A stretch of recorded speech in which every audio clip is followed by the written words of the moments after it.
देवयान मार्ग का वर्णन। आओ प्रथम प्रश्न का निराकरण करने के लिए राजा कहता है, वो जो गृहस्थ इस प्रकार इस पंचांगनी विद्या को जानते हैं तथा जो सन्यासी या वानप्रस्थ वन में श्रद्धा युक्त होकर सत्य ब्रह्म अर्थात हिरण्य गर्भ की उपासना करते हैं, वे ज्योति के अभिमानी देवताओं को प्राप्त होते हैं। ज्योति के अभिमानी देवताओं से दिन के अभिमानी देवता को, दिन के अभिमानी देवता से शुक्ल पक्षाभिमानी देवता को, और शुक्ल पक्षाभिमानी देवता से जिन 6 महीनों में सूर्य उत्तर की ओर रहकर चलता है, उन उत्तरायण के 6 महीनों के अभिमानी देवताओं को प्राप्त होते हैं। षडमास अभिमानी देवताओं से देवलोक को, देवलोक से आदित्य को, और आदित्य से विद्युत संबंधी देवताओं को प्राप्त होते हैं। उन वैद्युत देवों के पास एक मानस पुरुष आकर इन्हें ब्रह्मलोकों में ले जाता है। वे उन ब्रह्मलोकों में अनंत संवत्सर पर्यंत रहते हैं, उनकी पुनरावृत्ति नहीं होती। वे कौन जो इस प्रकार इस पंचाग्नि विद्या को जानते हैं एवं शब्द से अग्नि, समिध, धूम, ज्वाला, अंगार, विस्फुलिंग और श्रद्धा आदि विशिष्ट 5 अग्नियों का निर्देश किया गया है। इन 5 अग्नियों को जो इस प्रकार जानते हैं, ऐसा इसका तात्पर्य है। शंका, किंतु ये दर्शन तो अग्निहोत्र की आहुतियों के दर्शन के विषय में है। वहीं उत्क्रांति आदि 6 पदार्थों का निर्णय करते हुए द्युलोक को ही आह्वानीय करते हैं इत्यादि कहा गया है। यहां भी उस द्युलोक का अग्नित्व और आदित्य का समित्व इत्यादि उससे बहुत कुछ साम्य है। अतः यह विद्या उस अग्निहोत्र आहुति दर्शन का ही शेष है। समाधान नहीं, क्योंकि इस एवं शब्द से यतिथ्याम इत्यादि प्रश्न और उसका उत्तर ग्रहण किए गए हैं। यतिथ्याम इत्यादि प्रश्न और उत्तर का जितना भी परिग्रह है, उतना ही एवं शब्द से परामर्श करना उचित है, नहीं तो यह प्रश्न व्यर्थ हो जाएगा। तथा अग्निहोत्र संबंधी पदार्थों की संख्या तो अच्छी तरह से ज्ञात ही है, इसलिए अग्नियों का ही निर्देश करना उचित है। शंका, अच्छी तरह से ज्ञात विषय का भी तो अनुमान किया जाता है। समाधान, अनुवाद तो जो पदार्थ जैसा प्राप्त है उसका उसी प्रकार करना उचित है।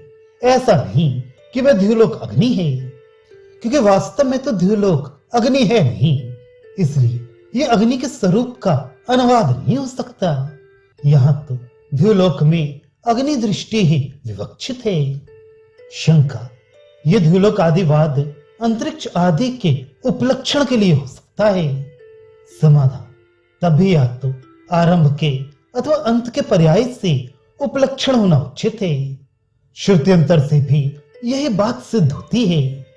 इसी के समान प्रकरण में छांदोग्य श्रुति में पंचाग्निन वेद इस प्रकार 5 संख्या का ही ग्रहण करने के कारण यह पंचाग्नि दर्शन अग्निहोत्र का शेष नहीं हो सकता, तथा इसका जो अग्नि और समधा आदि रूप साम्य है, वह तो अग्निहोत्र की स्तुति के लिए है, ऐसा हम कह चुके हैं।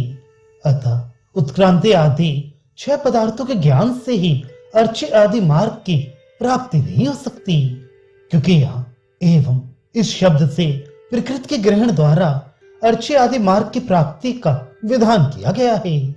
किंतु जो इस प्रकार जानते हैं वे कौन हैं? केवल गृहस्थ। शंका, किंतु उनके लिए तो यज्ञ आदि साधन के द्वारा धूम आदि मार्ग की प्राप्ति का विधान करना है। उत्तर, नहीं, क्योंकि जो गृहस्थ इस प्रकार जानने वाले नहीं हैं, उनके लिए भी यज्ञ आदि साधन हो सकते हैं, तथा सन्यासी और वानप्रस्थ का अरण्य के संबंध से ग्रहण किया गया है। इसके सिवा पंचाग्नि दर्शन का संबंध भी गृहस्थ के ही कर्म से है। अतः एवं विधु इस वाक्य से ब्रह्मचारी भी ग्रहण नहीं किए जा सकते। उनका तो इस स्मृति के प्रमाण से उत्तर मार्ग में प्रवेश होता है। 88 सहस्त्र ऊर्ध्वरेता नैष्ठिक ब्रह्मचारी ऋषियों का मार्ग सूर्य के उत्तर की ओर है। वे आपेक्षिक अमृतत्व को ही प्राप्त करते हैं।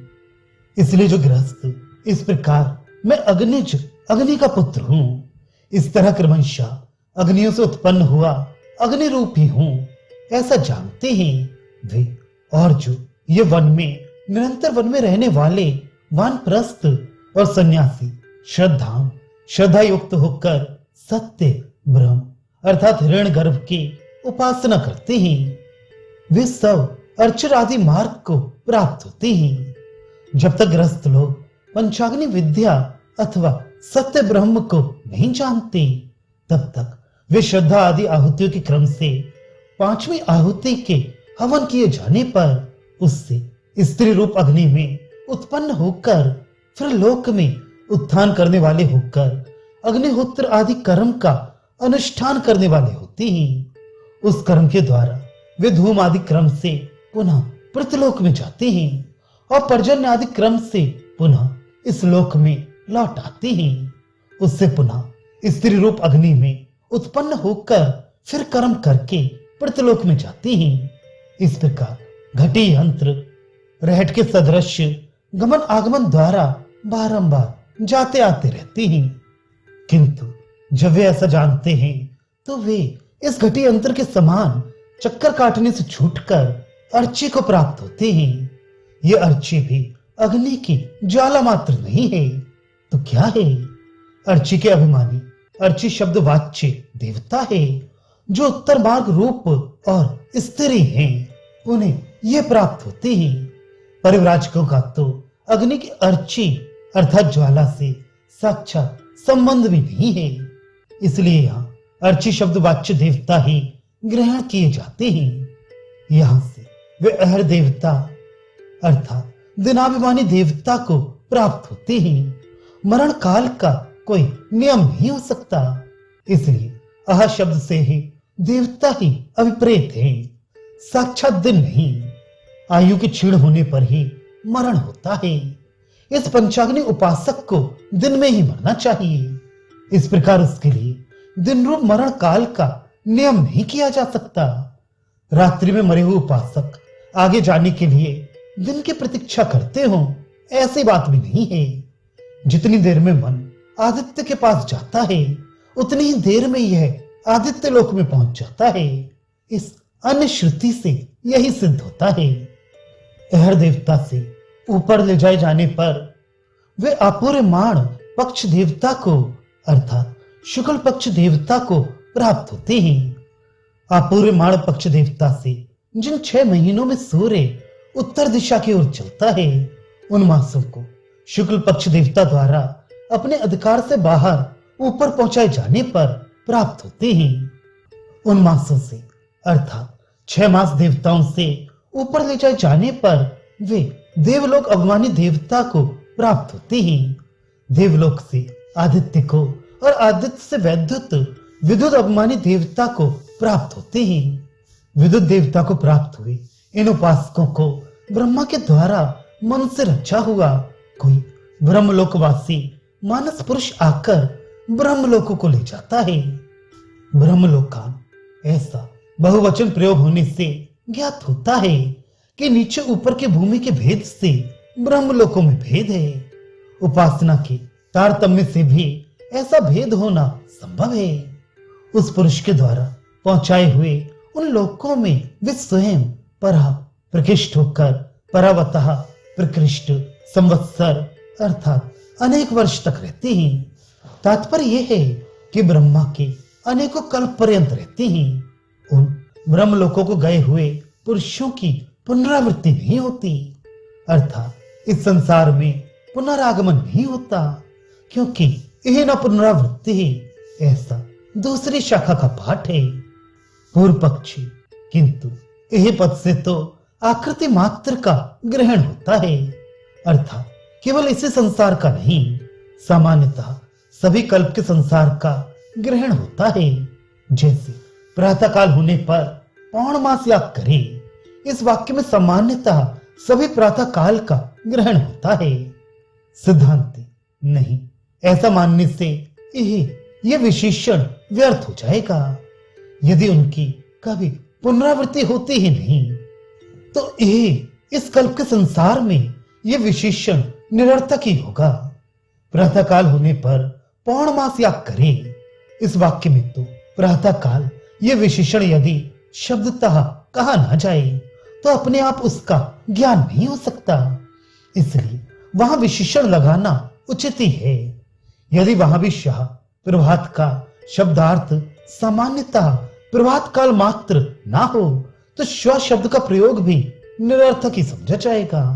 जहां विशेषण शब्द का प्रयोग तो हो पर खोजने से उसका कोई फल प्रतीत ना हो, वहां व्यर्थ होने के कारण उस विशेषण का परित्याग कर देना ही उचित है। विशेषण के फल का बोध होने पर उसको त्यागना उचित नहीं है। इसलिए इस संसार में ऐसा विशेषण लगाने के कारण यह सूचित होता है कि इस कल्प के बाद उसकी पुनरावृत्ति हो सकती है।